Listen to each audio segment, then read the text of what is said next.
lay down for me? Here. Whatever. This is so that way you can find a place to lay down. And you can be here with me if you want while we talk. Okay. I've literally never done this before. Don't know what I'm doing entirely. But my name is Erica Hollinger. I go by Erica Benson. Either works. I don't even know what to call this. We'll call it, to start, bisexual, bipolar, ex-momo.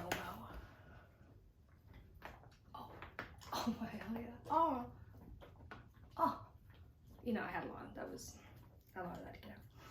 All right, so let's get to it, shall we?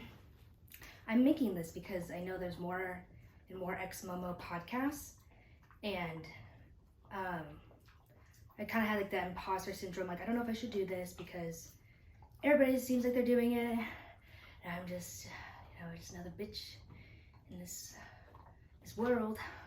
But I feel imprompted by the spirit.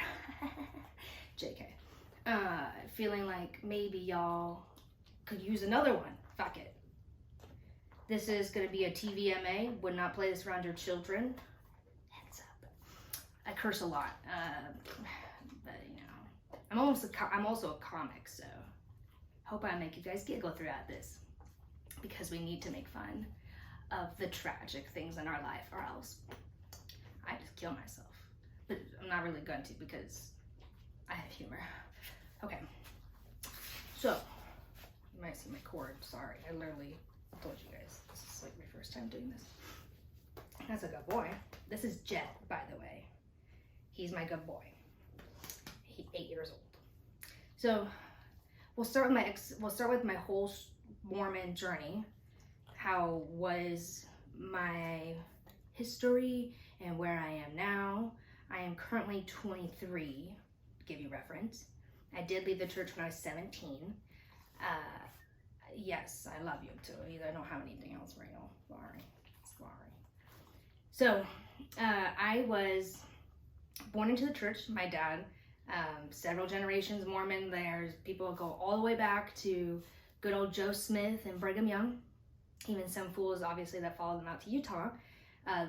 The gross ones. And then later on, I think there was a lot more good folk, even though they were Mormon. However, my mom is a convert. She's the only one. She's from Brazil. So I got these great brows too. Thanks, Mom. She was converted at 17 by missionaries that like totally took advantage of her and her vulnerability, being really depressed, couldn't do professional sports because of asthma the way she wanted to. And so she said, I'll do journalism, and bruh, she literally went to seminary. They at one point they thought this woman was already a member and asking her to say prayers. She was basically a dry Mormon. She didn't like coffee, she didn't like tea, she didn't like alcohol, didn't like tattoos, and dressed really modest, because Brazil, it'd be crazy out there. What are you gonna do? And then came to the States to study at BYU, English, and taught even the NTC. She's very smart. She's trilingual, went on a mission to Houston, Texas. She was 27. Yeah, she said, fuck it, I'm going right now. Because she wasn't sick no more. And after her third ended a broken engagement, whatever, she's like, fuck it. So, and then my dad, he been Mormon his whole life. He didn't fuck up, really. I mean, not fuck up, but I mean, like, oh, mister, over my mic, come here. Come here. Technical difficulties. Come here. Come up here with me. Holy shit. Oh my God, are we good? I think we're good.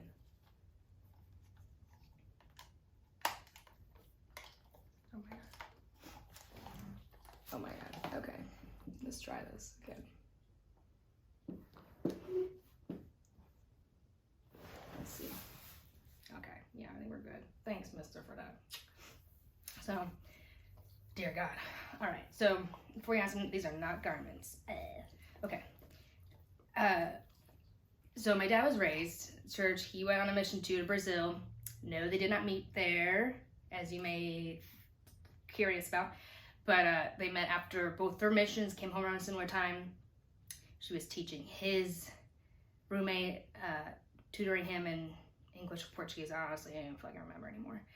It was a pity day. They hit it off. He's 22, she's 30. They get married, like get engaged in like February. No, right? And then married in April, right? And then they were married like 22 years. And then my strange brother, he's 27. Fuck him. But he's part of the journey too. So I guess we'll talk about him somewhat too. And it was just me and my blood brother growing up. He's 4 years older than me. And went to church, like, you know, oh yeah, mind you, like, this is gonna be like, I'm gonna edit the shit out of this, make sure everything's like in order, because I literally have never done this. So, and it's like weird to describe this story and this journey. It's very like individual, obviously, as a good one. And we, oh shit. Anyway, so I was born in Utah, and then my family moved to Sioux Falls, South Dakota when I was like, when I was 3, and then I lived there for 7.5 years. And mind you, like in South Dakota, there's like 2 states, 2. And right now I live in good old Mesa, Arizona, and motherfuckers are like every corner. So my mom likes to boast, there's like 500 members. And I'm like, girl, it's only because they combined all those shrinking wards. But anyway, let down. So, so there, it's like, there's no one that knows you're Mormon. Like, no one knows what a Mormon is. They get ask weird shit like, do you guys grow horns? And I'm like, yeah, we shave them down yearly. And like, worship the devil. I'm like, nah. But I mean, Joe Smith is like almost that in a way. And, you know, they'd be pretty dead set on that, like the temple they like, you know. Growing up as a kid, it was fairly fine, like lots of ways. Like I had a really good childhood overall. Like my parents did the best they could. Very human, and I appreciate them. I still have a good relationship with each of my parents. Even though like they're split up, it was so amicable. Like, however, growing up, I struggled with a lot of my own feelings, thoughts, everything that, you know, being indoctrinated as a small child. Like I was listening to primary songs every night to go to sleep for like a better part of a decade, like at least. And so I'm just like willingly indoctrinating myself, which I thought was like cute, you know. And my dad was like inactive too throughout like my childhood and like the time my parents were together, only because he told me later, like, I never felt worthy. And I'm like, word. And, you know, I never really felt worthy too. I had struggled with same-sex attraction too. Like I really liked girls, and I didn't realize like I was picky and choosy about the girls I kissed. And it's because, bitch, maybe you got the type. So you know, but like I had to shove that shit way down, like way down to the depths of my soul, like where I just like, I don't say hi. So that way I like could cope. And I think my brain like really did me a solid, because if I had tried to do the math to figure out like, oh girl, you gay too, you like the boys and the girls and all everybody in between.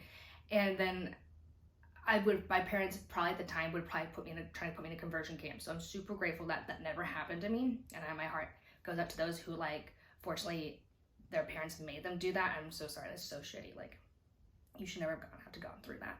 And I hope that you're doing better on the other side. So now, that was something that really just fucked me up a lot in my mind.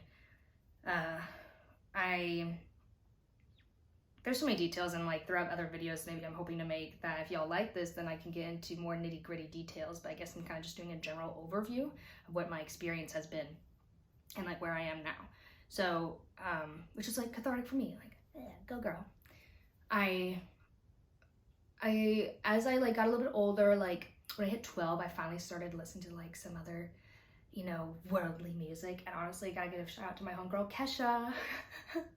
And honestly, Nicki Minaj. They were like, I was like, oh, this is something like my parents would never fucking let me listen to. And I was getting down with it. And so slowly but surely, you know, music helped me kind of like unshelter me.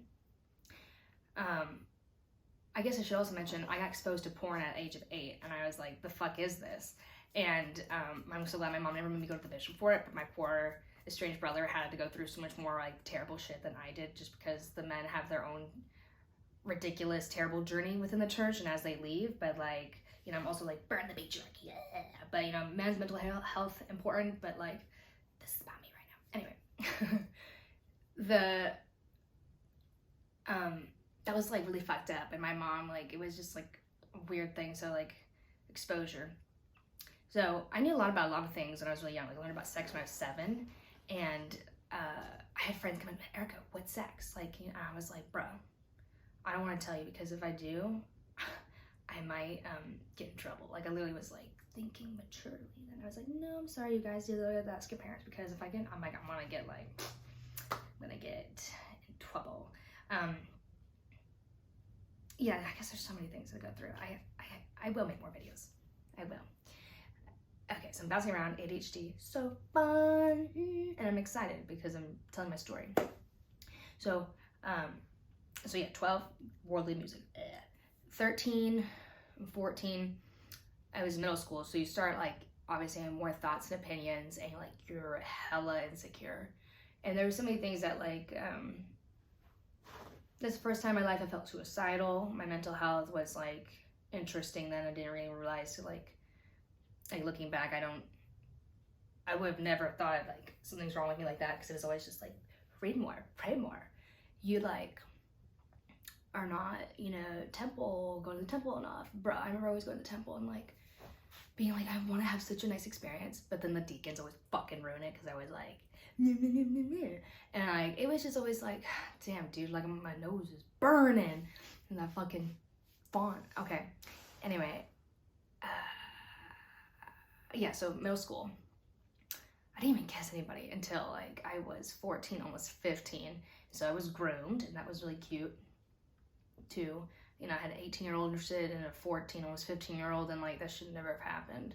Didn't even matter. Like, even though I was madly in love with him and he did treat me well in a lot of ways, like it just was something that should have never have happened. But like, granted, I did learn a lot. But I will leave his name out of this, but like he knows who he is. And who fucking knows if you ever find this, but if you do, don't find me, don't talk to me. So that was a really interesting relationship that went on off till I was like 16, 17 almost.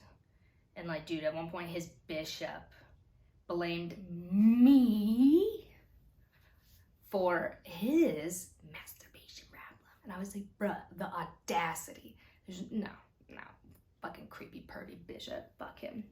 So, move on to that. So, I am like, when I hit 16, I was just starting to feel like, oh, I guess I should mention, like, clothes are a very big part of me. Like, I love fashion, being able to express myself. Like, I fucking hate wearing t-shirts. Like, I really do. Like, it gives me PTSD. Like, should I want to go full tank top or a long sleeve because it's winter? But otherwise, like, I love to show skin because it's so liberating. I'm so over like not being like, I just want to express myself. I'm a woman. We've been oppressed in so many ways, and so it's like I want to express myself without guilt, and so that's what clothes are to me. So it used to piss me the fuck off when girls would always dress like stuff above their knees, and I was like, because my mom told me I couldn't, and like in my mind I was like, dude, I wish I could not give a fuck and like just wear things anyway, but like I couldn't. It just wasn't possible for me. And also in middle school, my potty mouth started to come to be, but I wouldn't say the F word, which is like cute, until my brother left on his mission when I was a freshman, and then I said the fuck word, and it felt so good, so never looked back. So now, oh dear God, Erica. And so I finally started to wear what I wanted to wear, and like my mom, so mind you, my parents split up when I was 15. Oh God, Erica, like, my dad had his faith crisis when he was like 41, 42, and like he had to spill the beans to her, like to my mom, like on their like 21st anniversary, 22nd, something insane like that. It felt so bad, and like it was like I definitely chose my mom's side, and I told her that day, if you and dad need to split up, because like this, I didn't really see it honestly working at that point. Like they were always as good as they could be to each other, but like it could have been better. But I just think in the end it just wasn't meant to be anymore. Like their love had passed. Like, I mean, they don't love each other anymore, but like that journey, that